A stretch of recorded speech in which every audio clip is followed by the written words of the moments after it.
আসসালামু আলাইকুম, সবাইকে ওয়েলকাম। আজকে আমরা জানবো ওয়াট কাকে বলে, ইউনিট কাকে বলে, এক ওয়াট কাকে বলে, এক ইউনিট সমান কত ওয়াট, আর ক্ষমতার একক কি, এইসব জিনিস আমরা আজকে জানবো। লেকচার নাম্বার 11 এর সবাইকে ওয়েলকাম। So let's begin.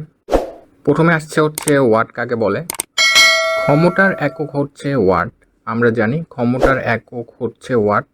আর কোনো যন্ত্র নির্দিষ্ট সময়ে কতটুকু শক্তি খরচ করে কোনো কাজ সম্পূর্ণ করতে পারে তার হিসাব হচ্ছে ওয়াট। ওকে, সো একটা নির্দিষ্ট সময় থাকে, যেমন কোনো বৈদ্যুতিক যন্ত্র যদি প্রতি সেকেন্ডে, এটা হচ্ছে সময়, প্রতি সেকেন্ডে 1 জুল পরিমাণ শক্তি, মানে শক্তি হচ্ছে 1 জুল আর সময় হচ্ছে প্রতি সেকেন্ডে, ওকে, বৈদ্যুতিক শক্তি ব্যয় করে, তাহলে ওই বৈদ্যুতিক যন্ত্রের ক্ষমতাকে 1 ওয়াট বলে।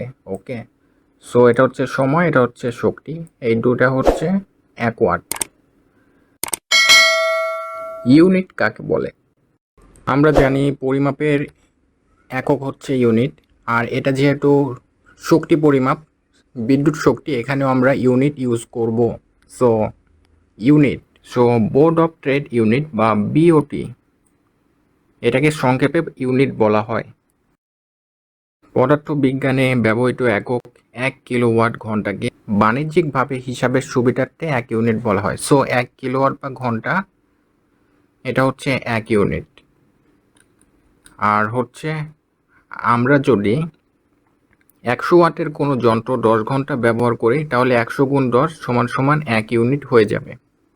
আর 1000 ওয়াটকে বলা হয় 1 কিলোওয়াট। সো সেক্ষেত্রে এটা 1 ইউনিট।